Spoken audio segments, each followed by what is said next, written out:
जय श्री कृष्ण भक्तों, हमारी चैनल में आप सभी भक्तों का स्वागत है।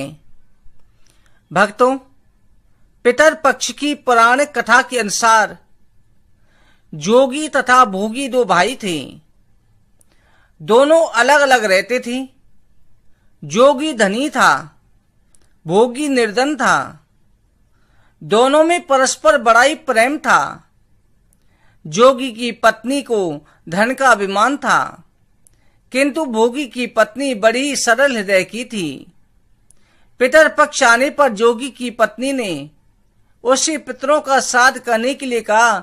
जोगी ने इसे व्यर्थ में टालने की कोशिश करी, किंतु पत्नी समझती थी यदि ऐसा नहीं करेगी तो लोग बातें बनाएंगे। उसने अपने मायके वालों को दावत पर बुलाने और अपनी शान दिखाने का उचित अवसर लगा। वो बोली, आप शायद मेरी परेशानी की वजह से ऐसा कह रहे हैं। इसमें मुझे कोई परेशानी नहीं है। मैं भोगी की पत्नी को बुला लूंगी और हम मिलकर के सारा काम कर लेंगे। फिर उसने जोगी को अपने पिया नौटा देने के लिए भेज दिया। दूसरे दिन उसके बुलाने पर भोगी की पत्नी सुबह सुबह सवेरे आकर के काम में जुट गई। उसने रसोई तैयार करी, अनेक पकवान बनाए, फिर सभी काम निपटाकर अपने घर आ गई। आखिर उसे भी पितरों का श्राद्ध तर्पण करना था। इस अवसर पर जोगी की पत्नी ने उसे रोका नहीं और न ही वो रुकी। शीघ्र ही दोपहर हो गई। पितर भूमि पर उतरे। जोगी भोगी में पितर पहले जोगी के घर गए तो क्या देखते हैं, उसके ससुराल वाले भोजन करने में लगे हुए हैं।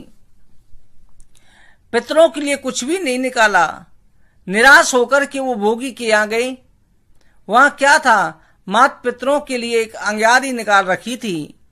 पितरों ने उसी की राख चाहती भूखे नदी के तट पर जा पहुंचे। थोड़ी देर में सारे पितर इकट्ठे हो गए। अपने अपने यहाँ के सारों की बड़ाई करने लगे। जोगी भोगी के पितरों ने अपनी अपबीती सुनाई। फिर वो सोचने लगे अगर भोगी समर्थ होता तो शायद उन्हें भूखा न रहना पड़ता, मगर भोगी के घर में तो 2 वक्त की रोटी भी नहीं है।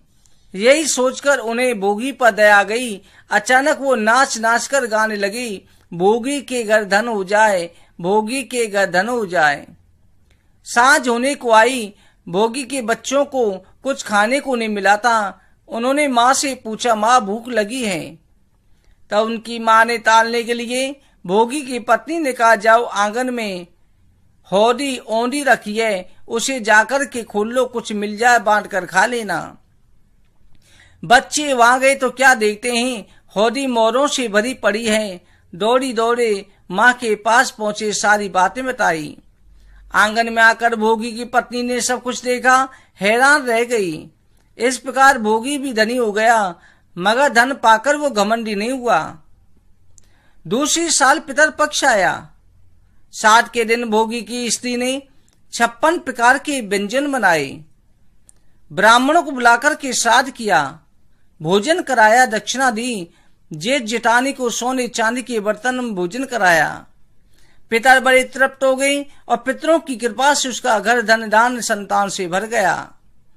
इसलिए भक्तों, पितरों का श्राद्ध अवश्य करना चाहिए और पितरों की कहानी अवश्य सुननी चाहिए।